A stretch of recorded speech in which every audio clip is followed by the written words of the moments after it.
বুজাবুজিৰ চুক্তি কৰিছিলোঁ আৰু পিয়াৰলেছে আমাক জনাইছিলে যে তেখেতসকলে গুৱাহাটীত 300খন বিছনাযুক্ত এখন চিকিৎসালয় নিৰ্মাণ কৰিবলৈ আগ্ৰহী। যোৱা 6 মাহ আমাৰ ৰাজ্য চৰকাৰৰ বিষয়াসকলে পিয়াৰলেছৰ লগত একেলগে কাম কৰে আৰু আজি আমি এই পিয়াৰলেছে স্থাপন কৰা নতুন চিকিৎসালয়খনৰ শুভ উদ্বোধন কৰিবলৈ সক্ষম হৈছোঁ। আপোনালোক সকলোৱে জানে যে পিয়াৰলেছ ভাৰতৰ এটা অতি পুৰণি কোম্পানী। তেওঁলোকে প্ৰথমতে ফাইনেন্সিয়েল সাৰ্ভিস বা বিত্তীয় লেনাদেনাৰ কাম কৰিছিলে। পিয়াৰলেছৰ এক্সপানশন হয়, হোটেলৰ সুন্দৰ তেওঁলোকৰ ব্যৱসায় আছে আৰু পশ্চিম বংগত তেওঁলোকৰ 2খনকৈ হস্পিটাল আছে। আজি তেওঁলোকে হস্পিটাল স্থাপন কৰিবলৈ আমাৰ গুৱাহাটীলৈ আহিছে আৰু মই ভাবো যে আমি এটা সফল হস্পিটাল এখন পাম। মই তেওঁলোকক শুভেচ্ছা জনাইছো আৰু মই সঁচাকৈ আনন্দিত যে আমি যিমানবিলাক বুজাবুজি চুক্তি কৰিছিলোঁ প্ৰায়বিলাকেই ধৰাতলত দেখা পাবলৈ আমি সক্ষম হৈছোঁ। কোনোবাই কাম আৰম্ভ কৰিছে, কোনোবাই উদ্বোধন কৰিছে, কোনোবাই আমাৰ লগত কথা বতৰা পতা আৰম্ভ কৰিছে। অসমৰ বিকাশৰ ক্ষেত্ৰত আজিৰ দিনটো এটা অন্যতম। মই পিয়াৰলেছক শুভেচ্ছা জনাইছোঁ। I convey my best wishes to the Peerless Group. They have come to Assam. They have lot of business and services in West Bengal. They had a very good journey. They are still continue with that great journey. I hope that their new journey in Assam will be very, very fruitful, very, very successful. I convey my best wishes to Peerless on this momentous day.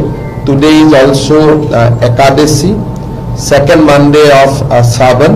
So very good day to start with, and I convey my best wishes. Thank you, sir. Thank you so much, sir. Political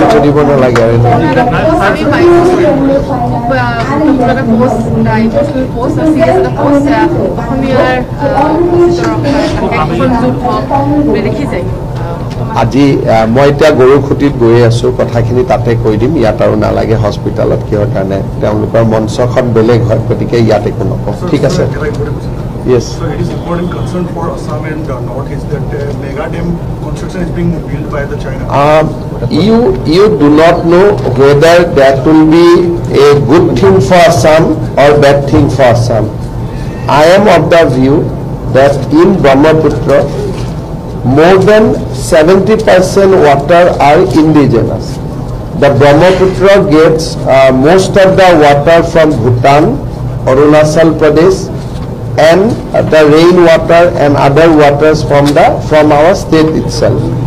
So there is a two scientific view. One, if Brahmaputra's flow is disturbed by China, then there may be less water, and consequently biodiversity will be affected. But there is a counter view that if less water come, it will also act as a flood cushioning. So I don't know which is correct, but Government of India is better judge. So Government of India will take a call on this, and I am sure that Government of India must be already having discussion with China, or they will have discussion with China. But immediately I am not worried because Brahmaputra is a mighty river and it is not dependent on single sources. Thank you. Sir, we have authored a book, The Journey. We're happy if you can just go through. Whenever I go to Calcutta, I always go to the Peerless to have Bengali food. Sir, I think I visited that place not less than 100 times. Sir, my sister is looking after. That's a great comment. আজিৰ সভাত আমাৰ মাজত উপস্থিত অসম চৰকাৰৰ সমবায় মন্ত্ৰী শ্ৰী যোগেন মোহন ডাঙৰীয়া, আজি আমাৰ মাজত উপস্থিত পশুপালন আৰু পশু চিকিৎসা বিভাগৰ সন্মানীয় মন্ত্ৰী কৃষ্ণেন্দু পাল ডাঙৰীয়া, অসম চৰকাৰৰ মুখ্য সচিব ডক্টৰ ৰবি কোটা ডাঙৰীয়া, আমাৰ মাজত উপস্থিত নেশ্যনেল ডায়েৰী ডেভেলপমেণ্ট বৰ্ডৰ অধ্যক্ষ ডক্টৰ মিনিছ শ্বাহ ডাঙৰীয়া, পশুপালন আৰু পশু চিকিৎসা বিভাগৰ আয়ুক্ত সচিব শ্ৰী MS মণিবন্দন ডাঙৰীয়া, আমাৰ মাজত উপস্থিত সমবায় বিভাগৰ সচিব শ্ৰী অনন্তলাল জ্ঞানী ডাঙৰীয়া, ৰাজ্যৰ বিভিন্ন অঞ্চলৰ পৰা অহা আমাৰ কৃষক ৰাইজ, আই মাতৃসকল, যুৱক যুৱতী বন্ধু বান্ধৱীসকল আৰু আমাৰ মাজত উপস্থিত বিষয়া কৰ্মচাৰীসকল, আজিৰ পৰা এবছৰ আগতে আমি ৰাজ্য চৰকাৰে সিদ্ধান্ত লৈছিলোঁ যে যিসকল কৃষক সমবায় সমিতিৰ জৰিয়তে গাখীৰ সংশোধন প্ৰক্ৰিয়াৰ সৈতে জড়িত হৈ আছে তেওঁলোকক প্ৰতি লিটাৰ গাখীৰৰ বাবদ আমি 5 টকাকৈ ৰাজ সাহায্য আগবঢ়াম। আমাৰ উদ্দেশ্য আছিল আমি যাতে ৰাজ্যত দৈনিক গাখীৰ উৎপাদনৰ পৰিমাণ বৃদ্ধি কৰিব পাৰোঁ। আপোনালোকে জানে যে আজিৰে পৰা কেইবা বছৰ আগত গুজৰাটত পোনপ্ৰথমে সমবায় জৰিয়তে গাখীৰ উৎপাদনৰ এক বিশাল প্ৰকল্প হাতত লোৱা হৈছিলে আৰু এই ক্ষেত্ৰত আমি সকলোৱে ডক্টৰ ভাৰ্গিছ কুৰিয়ান, ত্ৰিভুৱন দাস পেটেল আদিৰ নাম আজি আমাৰ মাজত পৰিচিত। আজি যদি আমি গুজৰাটলৈকে চাওঁ তেতিয়াহ'লে গুজৰাটত প্ৰতিদিনে প্ৰায় 1.5 কোটি লিটাৰতকৈও বেছি গাখীৰ উৎপাদন হয় আৰু আমুল আৰু বিভিন্ন মিল্ক প্ৰচেছিং ইউনিটৰ জৰিয়তে সি বজাৰলৈ আহে। আৰু ঠিক তেনেধৰণে কৰ্ণাটকত প্ৰতিদিনে গাখীৰ প্ৰায় 80 লাখ লিটাৰ, তাতকৈ অলপ বেছি হ'ব, উৎপাদন হয় আৰু নন্দিনী নামৰ এটা ব্ৰেণ্ড নেমৰ জৰিয়তে সমগ্ৰ কৰ্ণাটকত এই দুগ্ধ আমি পাওঁ বা বজাৰত আমি পাওঁ। আমাৰ পূৰ্ব ভাৰততো বিহাৰত বহু গাখীৰৰ প্ৰতিদিনে উৎপাদন হয় আৰু এক কথাত ক'ব গ'লে যে আমাৰ ৰাজ্যৰ চাহিদা পূৰণ কৰিবলৈ পেকেটত আমুলৰ গাখীৰ অহাৰ উপৰিও আমি কেঁচা গাখীৰো বিহাৰৰ পৰা লৈ আহোঁ। আমাৰ অসমত গাখীৰ উৎপাদনৰ এটা বহু ডাঙৰ এখন বজাৰ আছে আৰু আমাৰ ৰাজ্যত গাখীৰ উৎপাদনৰ বিভিন্ন সংখ্যা বা বিভিন্ন পৰিসংখ্যাও আমাৰ সন্মুখলৈকে আহে। আমি বিভিন্ন ক্ষেত্ৰত বা আমি ঘৰুৱা উৎপাদন অৰ্থাৎ কোনোবাই ঘৰত নিজৰ খাবৰ বাবে 1 লিটাৰ গাখীৰ, আধা লিটাৰ গাখীৰ, 2 লিটাৰ গাখীৰ, এই ধৰণে আমি ধৰি লওঁ যে অসমত প্ৰতিদিনে 29 লাখ লিটাৰ গাখীৰ উৎপাদন হয়। কিন্তু সংগঠিত যিখন বজাৰ, যিটো নেকি ঘৰত ব্যৱহাৰ কৰাৰ পিছত বজাৰলৈ যি গাখীৰ আমি উলিয়াই দিব লাগে সেই গাখীৰৰ পৰিমাণ নিচেই কম আছিলে।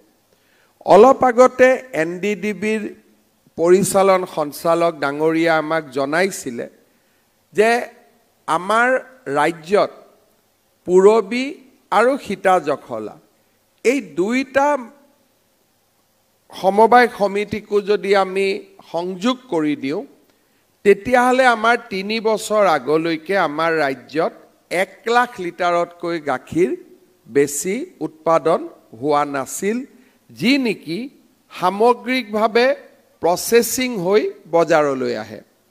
কিন্তু এইটো কথা আমি ক'ব নোৱাৰোঁ যে আমাৰ গাঁৱৰ বজাৰ, গাঁৱতে গাখীৰ কিনিছোঁ, গাঁৱতে মিঠাই বনাইছোঁ, এই ধৰণৰ অসংগঠিত বজাৰ এখন আছে আৰু যাক আমি অনুমান কৰোঁ যে 29 লাখ লিটাৰ গাখীৰ আমাৰ উৎপাদন হয়। কিন্তু গুজৰাট আৰু কৰ্ণাটকত 1.5 কোটি বা 80 লাখ লিটাৰ যি গাখীৰৰ কথা কৈছোঁ, ই ঘৰুৱা ব্যৱহাৰৰ পিছত যিটো প্ৰচেছিঙলৈকে আহে সেই সংখ্যাটোৱে হৈছে 80 লাখ লিটাৰ বা 1.5 কোটি লিটাৰ।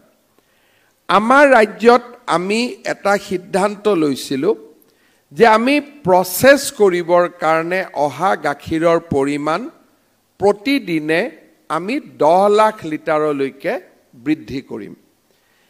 এই বৃদ্ধি কৰাৰ বাবে আমাৰ প্ৰয়োজন আছিলে যে আমি প্ৰচেছিং কেপাচিটি বঢ়াব লাগিব আৰু প্ৰচেছিং কেপাচিটিৰ সমান্তৰালকৈ কৃষকসকলক আমি উৎসাহিত কৰিব লাগিব যাতে তেওঁলোকে অধিক গাখীৰ উৎপাদন কৰি সমবায়ৰ জৰিয়তে প্ৰচেছিং ইউনিটসমূহলৈকে গাখীৰবিলাক যাতে বা গাখীৰ যোগান ধৰাৰ কাম হাতত লয়।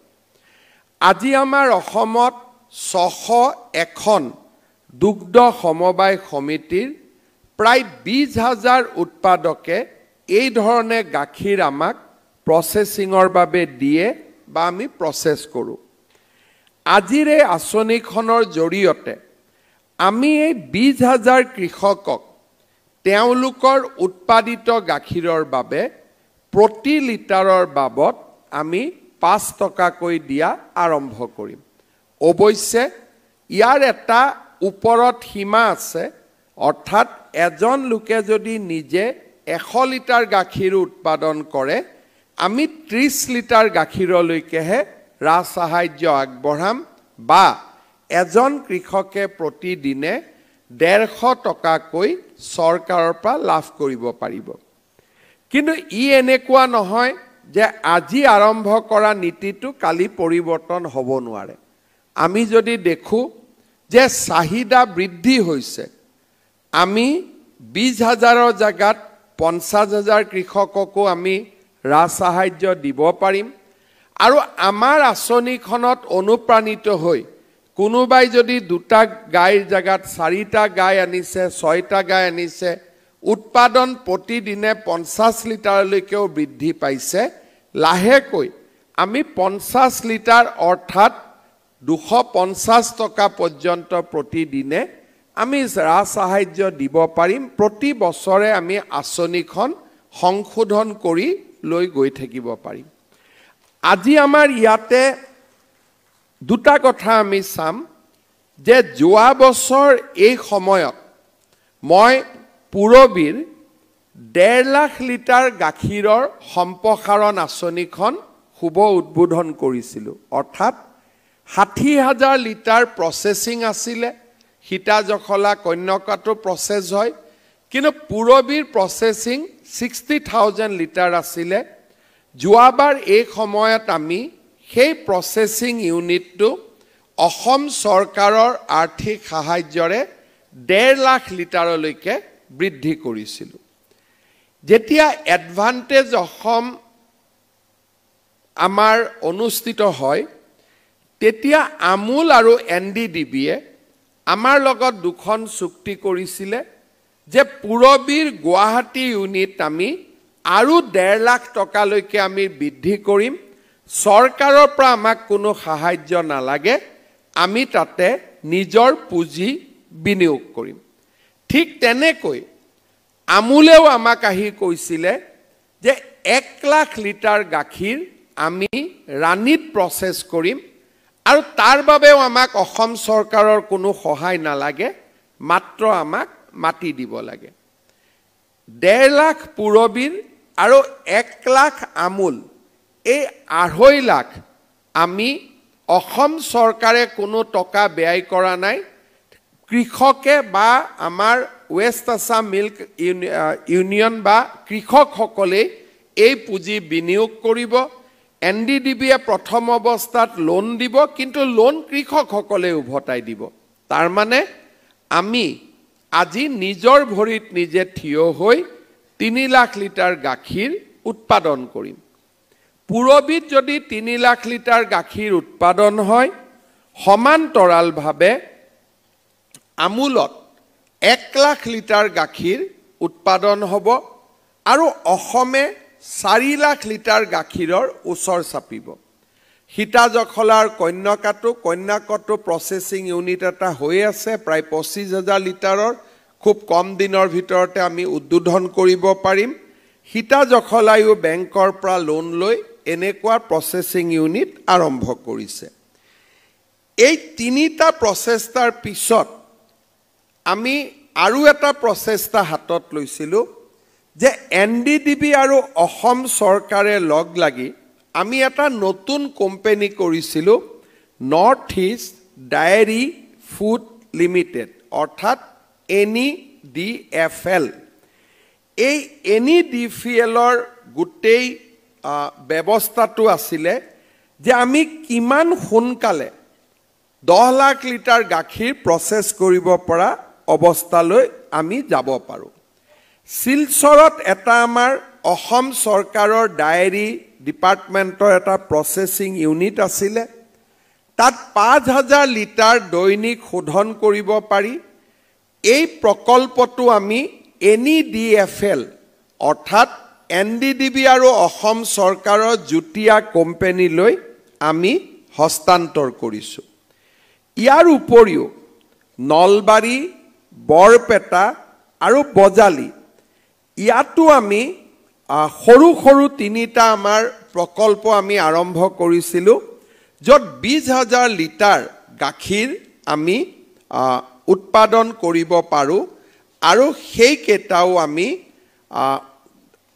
NEDFL লৈকে আমি হস্তান্তৰ কৰো ঠিক সেই ধৰণে ধেমাজি ডিব্ৰুগড় যোৰহাট আৰু বোকাখাততো 5,000 লিটাৰ গাখীৰ উৎপাদনৰ আমাৰ আমাৰ সৰু কেইটামান প্ৰকল্প আছিল এই প্ৰকল্প কেইটাও আমি NEDFL লৈকে হস্তান্তৰ কৰিছো ইয়াৰ পিছত ৰাজ্য চৰকাৰৰ সহযোগত NEDFL ধেমাজিত 1 লাখ লিটাৰ গাখীৰ যোৰহাটত 1 লাখ লিটাৰ গাখীৰ আৰু ডিব্ৰুগড়ত 1 লাখ লিটাৰ গাখীৰ সংশোধন কৰিব পৰা তিনিটা প্ৰকল্প অসম চৰকাৰে মঞ্জুৰি দিছে আৰু এই তিনিটা প্ৰকল্প আমি NDDBৰ লগত লগ লাগি NEDFLৰ জৰিয়তে আমি কাম ইয়াৰ কনষ্ট্ৰাকচন কৰিম আৰু মিল্ক প্ৰসেসিংৰ আমি কাম কৰিম অৰ্থাৎ যেটো প্ৰসেসিংৰ কাৰণে ক্ষমতা লাগে যদি আজি পুৰবী 3 লাখ লিটাৰ আমুলৰ 1 লাখ 4 লাখ ধেমাজি যোৰহাট ডিব্ৰুগড়ত 1 লাখ 7 লাখ কন্যকা সীতাজখলা মিলি 1 লাখ 9 লাখ শিলচৰ বোকাখাতত আমি যদি আৰু এক্সপানশন কৰিব পাৰো কাৰ্বি আলঙতো ডাঙৰ বজাৰ এখন আছে গাখীৰৰ তাৰ মানে প্ৰসেসিং কৰিব পৰা ক্ষমতা আমি পাই যাম কিন্তু আমি যদি প্ৰসেসিং ইউনিট লগাও আৰু গাখীৰ যদি নাহে তেতিয়া হলে প্ৰসেসিং ইউনিট স্থাপন কৰিও কোনো লাভ নহব সেইভাবে আমি বিচাৰিছো যে অসমৰ 4,000 গাঁৱত দুগ্ধ সমবায় সমিতি নিৰ্মাণ হওক আজি ৰাফলি 900 দুগ্ধ সমবায় সমিতি আছে কিন্তু 900 দুগ্ধ সমবায় সমিতিৰ জৰিয়তে আমি 3 লাখ বা 4 লাখ লিটাৰ গাখীৰ পাব পাৰো 10 লাখলৈকে আমি যাব নোৱাৰো আমি গুজৰাট আৰু কৰ্ণাটকৰ দৰে কোটিৰ কথা আমি চিন্তা কৰা নাই প্ৰথম অৱস্থাত 10 লাখৰ সীমা আমি স্পৰ্শ কৰিব খুজিছো আৰু সেই কাৰণে আমাৰ লক্ষ্য হ'ব যে 4,000 অসমত নতুন দুগ্ধ সমবায় সমিতি গঠন হওক আৰু আমি এই 4,000 গাঁৱৰ দুগ্ধ সমবায় সমিতিৰ জৰিয়তে আমি 10 লাখ লিটাৰ গাখীৰ প্ৰসেসিংৰ বাবে গাঁৱৰ বজাৰখন বেলেগ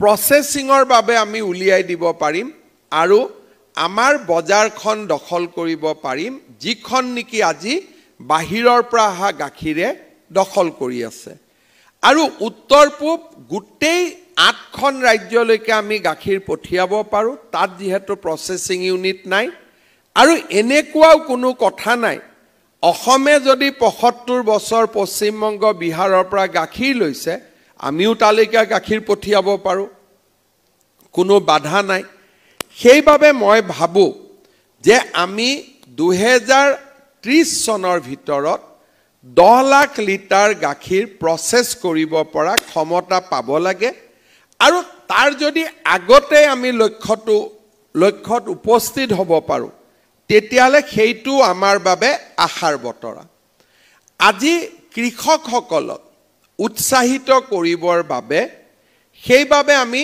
5 টকাকৈ প্ৰতি লিটাৰ গাখীৰত ৰাজসাহায্য দিয়াৰ আমি সিদ্ধান্ত লৈছোঁ ইয়াত এটা আমাৰ পোৰ্টেল আছে পুৰবীক যেতিয়া আপোনালোকে গাখীৰ দিব পুৰবী আমাক হিচাপটো দিব হিতা জখলা গাখীৰৰ যিমান দিব হিতা জখলাই আমাক হিচাপ দিব কন্যাকাই আমাক হিচাপ দিব আৰু প্ৰতি মাহৰ নিৰ্দিষ্ট দিনত এই টকাটো আপোনালোকৰ বেংক একাউণ্টত ট্ৰান্সফাৰ হ'ব মই ডিপাৰ্টমেণ্টক অনুৰোধ কৰিম আমি যেনেকে অৰুণোদয় বুলি ক'লে 10 তাৰিখটো ফিক্স কৰি লৈছোঁ এটা দিন ফিক্স কৰি ল'ব লাগে যে প্ৰতি মাহৰ 3 তাৰিখে যাব বা প্ৰতি মাহৰ 5 তাৰিখে যাব আৰু নিৰ্দিষ্ট দিনটোত কৃষকৰ বেংক একাউণ্টলৈকে টকাটো যাব আমি চেষ্টা কৰিছোঁ যে টকাটো পাবৰ কাৰণে আপোনালোক পুৰবীৰ ওপৰত নিৰ্ভৰশীল নহয় বা কন্যাকাৰ ওপৰত নিৰ্ভৰশীল নহয় তেওঁলোকৰ পৰা আমি হিচাপ ল'ম টকাটো কিন্তু আপোনালোকৰ বেংক একাউণ্টত আমি ডাইৰেক্ট পঠিয়াই দিম যাতে আমি টকাটো প্ৰত্যক্ষভাৱে পাব পাৰোঁ এই গোটেই আঁচনিখন ৰূপায়ণৰ লগত আমি সমান্তৰালভাৱে আৰু কিছু কাম কৰিবলৈ আগ্ৰহী 4000 যদি দুগ্ধ উৎপাদক সমিতি আমি গঠন কৰিব পাৰোঁ প্ৰত্যেকটো সমবায় সমিতিক আমি এটা সিট মানি অৰ্থাৎ প্ৰত্যেকটো সমবায় সমিতিক আমি ক্ষীৰতী গাই কিনিবৰ কাৰণে প্ৰথম অৱস্থাত আমি টকাৰো যোগান ধৰিব পাৰিম আমি আঁচনিখন বঢ়াই লৈ গৈ থাকিম আজি আমি প্ৰতি লিটাৰত 5 টকা দিছোঁ পিছত আমি কম যে 4000 আমাৰ সমবায় সমিতি 4000 সমবায় সমিতি গৰু কিনিবৰ বাবে আমি 1 লাখকৈ টকা দিম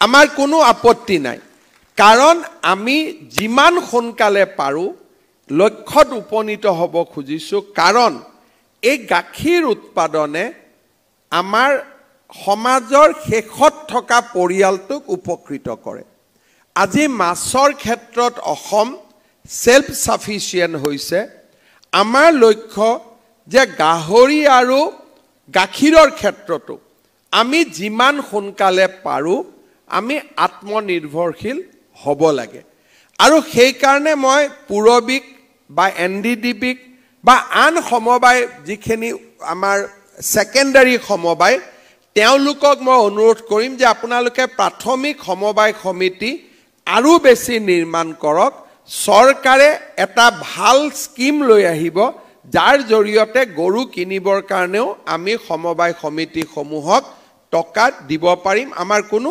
অসুবিধা নাই আৰু সেই ক্ষেত্ৰত কাৰণ আমি বিচাৰিছোঁ আমি যাতে আমাৰ নিৰ্ধাৰিত লক্ষ্যত আমি উপনীত হ'ব পাৰোঁ দুগ্ধ পালনৰ লগত আমাৰ এই দুগ্ধ পালক সমবায় সমিতিবিলাকে আৰু কেইবাটাও ভেলু এডেড কাম কৰিব পাৰে মৌমাখি পালন অসমত আমাৰ অসমৰ যিটো মৌমাখি এই মৌমাখিটোৰ এটা বিশ্ব বজাৰ আছে আমাৰ কৃষকসকলে গৰুৰ লগত মৌমাখি পালন আৰু আমাৰ গৰুৰ গোবৰৰ পৰা বায়োগেছ আৰু বায়ো CNG আৰু আজি আমি দেখিছোঁ পুৰবীত অলপ আগতে মই চাই আহিছোঁ যে বায়োগেছত যিখিনি গোবৰ নাযায়গৈ বা যিখিনি ৰেচিডৰি ৰখি যায় তাকে দি আমি অৰ্গেনিক সাৰ আমি বনাব পাৰোঁ। আজি পূৰবীয়ে তাৰ ব্ৰেণ্ড আৰম্ভ কৰিছে।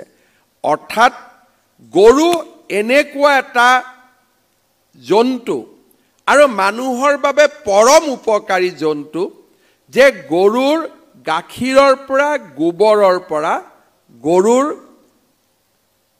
মূত্ৰলৈকে এই গোটেই তিনিওটাৰ সহজ ব্যৱহাৰ, কমাৰ্চিয়েল ব্যৱহাৰ আমি কৰিব পাৰোঁ। কেতিয়াবা কেতিয়াবা কৃষকসকলৰ মনত চিন্তা হয় যে আমাৰ যদি গৰুৰ পোৱালি ক্ষীৰতী গাইৰ পৰিৱৰ্তে যদি আমাৰ যিটো হালোৱা গৰুৰ যদি আমাৰ জন্ম হয়, কৃষকসকলৰ কিছু কমাৰ্চিয়েলি বা কৃষকসকলে কিছু অসুবিধাৰ সন্মুখীন হয়। 2022-23 বৰ্ষৰ পৰা 24-25লৈ সেইবাবে চেক চৰ্টেড চিমেণ্ট অৰ্থাৎ নিশ্চিতভাৱে যাতে গৰুৰ পোৱালি ক্ষীৰতী গায়ে হ'ব পাৰে, তাৰ কাৰণে আমি অসমত 2,16,000 আমি চেক চৰ্টেড চিমেণ্ট কৃষকসকলৰ মাজত বিতৰণ কৰিছোঁ। আৰু ইয়াৰ ফলাফলো ভাল। আমি দেখিছোঁ যে আমাৰ চেক চৰ্টেড চিমেণ্ট ব্যৱহাৰ কৰাৰ পিছত বৰ্তমান 27,748 জনী চেউৰী গায়ে জন্ম লাভ কৰিছে। তাৰ প্ৰডাকশ্যন কিমান, 2-3টা কথা আছে। কোনোবাই কয় যে অলপ প্ৰডাকশ্যন কম হ'ব পাৰে, কিন্তু আমি অন্তত যদি ক্ষীৰতী গাইৰ আমাৰ জন্ম হয়, তেতিয়াহ'লে আমি গৰুক কাৰোবাৰ হাতত এৰি দিব নালাগে। আমি এই ক্ষেত্ৰত বহু পৰিমাণে আৰ্থিকভাৱে আমি উপকৃত হ'ব পাৰোঁ। চেক চৰ্টেড চিমেণ্টৰ ওপৰত বহু ৰিচাৰ্চো হৈ আছে। গতিকে মই ভাবোঁ যে বছৰ পাৰ হৈ যোৱাৰ লগে লগে গুণগত মানদণ্ডও চেক চৰ্টেড চিমেণ্টত যথেষ্ট বৃদ্ধি হ'ব। আমি আৰু এটা কামত বহুখিনি আমাৰ কৃষি বিজ্ঞানী, পশু বিজ্ঞানীসকল সফলো হৈছে, তেওঁলোকে কাম কৰি আছে। সেইটো হৈছে গিৰ গাই আৰু লখিমীৰ মাজত প্ৰজননৰ জৰিয়তে এটা ভাল গাখীৰ দিব পৰা গৰুৰ জাতি এটা উৎপাদন কৰাৰ বাবে। লখিমী এনেকুৱা এটা অসমৰ গৰু বা গাই যি নেকি যিকোনো পৰিৱেশত অসমত তেওঁলোক এই জন্তুবিধ জীয়াই থাকে।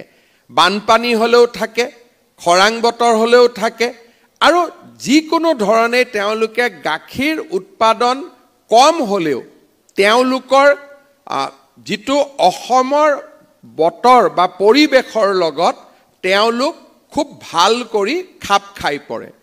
ইয়াৰ লগত যদি আমি গিৰ গায়ে ভাল কৰি প্ৰতিপালন কৰিলে গিৰ গায়ে 8 লিটাৰ, 9 লিটাৰ, 10 লিটাৰতকৈ বা তাতকৈও বেছি গাখীৰ দিয়াৰো উদাহৰণ আছে। কিন্তু গুজৰাটৰ পৰা গিৰ গাই আমি ইয়াত যেতিয়া ৰাখোঁ, তাৰ কষ্ট অফ মেইনটেনেন্স বা তাক যিটো পালন কৰাৰ খৰচ, এইটো যথেষ্ট হয়। কাৰণ বেলেগ এটা পৰিৱেশৰ পৰা আহি আমাৰ পৰিৱেশত খাপ খাই পৰি গাখীৰ দিবলৈ যাওঁতে তেওঁলোকে গাখীৰ দিয়া ক্ষমতাও অসমত 3-4 লিটাৰলৈকে কমি আহে।